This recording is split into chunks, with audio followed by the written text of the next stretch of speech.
All right, welcome back to the channel. It's your boy Fanon. So we have a Danny Garcia sighting, and he actually calls out the top dude at 154 pounds, Jermell Charlo.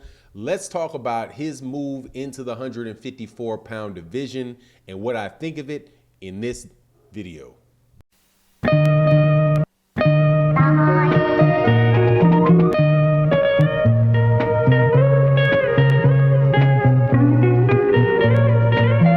All right, people, welcome back, welcome back. Make sure you watch this video all the way to the end. First, I'm going to tell you what has happened, then I'm going to tell you what I think about it. Sometimes people are in the comment section and don't get the separation between me saying what other people are saying and giving you their opinion and giving you my opinion, which I do towards the end of the video. Danny Garcia, who is a former 140-pound kingpin, a former 147-pound champion, is coming back to boxing and saying that he is moving back up to 154 pounds to fight in the first part of next year. And he's calling out the champion, Jermell Charlo, and saying that Danny Garcia believes that he is better than anybody else at 154 pounds. And so he's going to become a 3-division champion up there.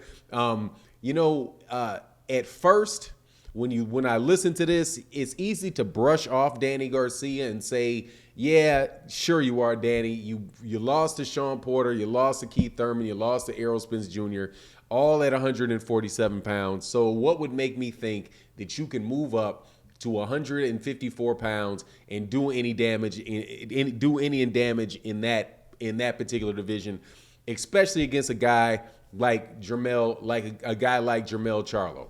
Now, if I'm Danny Garcia, what I see in the 154-pound division, and I think what he's alluding to, is saying, look, man, the 154-pound division is not as deep as the 147-pound division. Errol Spence Jr. can probably beat everybody in the 154-pound division. I wouldn't be surprised if if Shawn Porter couldn't put a lot of work in the 154-pound division, and Keith Thurman as well. And plus, Danny Garcia believes that he won the fights against Shawn Porter and against Keith Thurman. And there's a few people out there that agree with him. I personally don't agree with him, but I will tell you that I thought in the second half of both of those fights that Danny Garcia was coming on very nicely, and that he pretty much is on par, a fighter that is on par with Keith Thurman and on par with Shawn Porter. It wasn't until the Errol Spence Jr. fight came around where I thought, no, this is basically Errol Spence Jr. beat him from the beginning of the fight all the way to the end of the fight. It wasn't really a close matchup, but that was Errol Spence Jr. And there's not a lot of guys at the 154-pound weight division that are on that level. I mean, if you look at the top guys at that weight class, you have Jermell Charlo at the top. Obviously, you have Brian Castano, who is the WBO champion and fought Charlo to a draw. But then after that, pretty much it gets really thin. You had guys that were really at the top of the division before who no longer really are. And so you had guys like J-Rock. J-Rock is pretty much up out of there after his consecutive losses. You have Jarrett Hurd. Jarrett Hurd was the top guy. He's pretty much gone out of there. Erislandy Lara I think it's safe to say Erislandy Lara kind of aged out of the top of the 154-pound division. I'm not even sure there's a chance he may be up there at 160 pounds, but I believe he's still at 154 pounds. But, he's kind of out of it. And then after that, you have guys like Tim Tszyu. You have guys like Tim Tszyu out of Australia, who I think may be the next level of 154-pound guys after pretty much right after Brian Castano and Jermell Charlo. So if judging by the level of competition in that weight class, I would say, hey man, Danny Garcia can probably do some things at 154 pounds. And in his point of view, it really doesn't make sense not to get to a championship fight pretty soon, because if he's not one of the best guys at 154 walking in the door, he's definitely one of the biggest name in that division walking in the door, because Danny Garcia has an established fan base. His fan base may not be as avid and as active as it was when he was the champion at 140 pounds or, maybe, in the early run that he had at 147 pounds, but people are still going to stick by him, and he's been in a lot of championship fights. You know that that's a fight that can be made.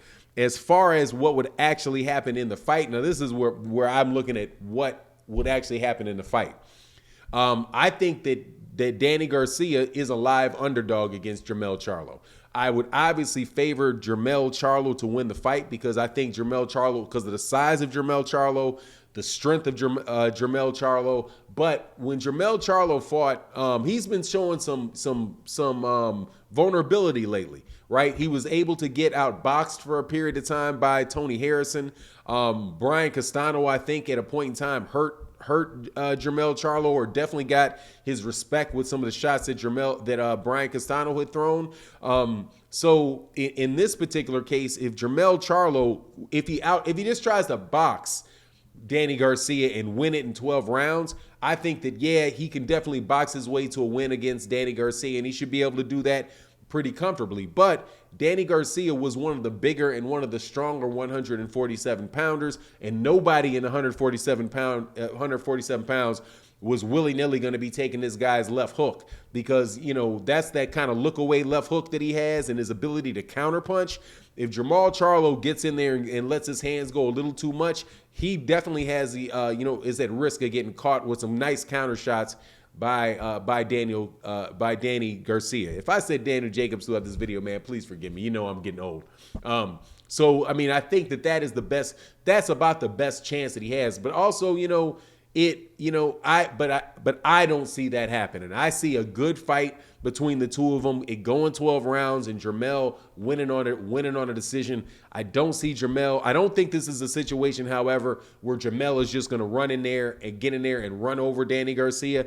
I don't see that happening, because, like I said, anytime you get overly aggressive with Danny Garcia, you really are at risk of getting hurt big time. He can hurt anybody at 147 pounds if he gets a clean shot off on him, and I have to believe that he could hurt Jermell Charlo as well if he gets a real clean left hook off on him, and that is going to be coming when you start letting your hands go too much against Danny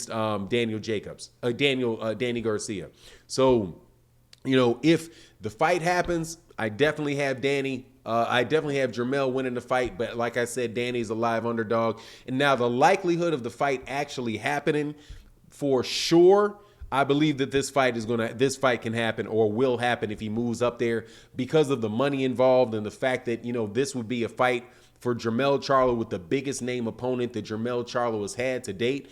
Jermell, in my book, he's done what they call yeoman's work at 154 pounds. He's beaten a lot of the top guys. He's beaten pretty much all of the top guys that were there 2 years ago are all gone. And he's the last guy standing, with the exception of Brian Castano, who I think he'll beat in a rematch.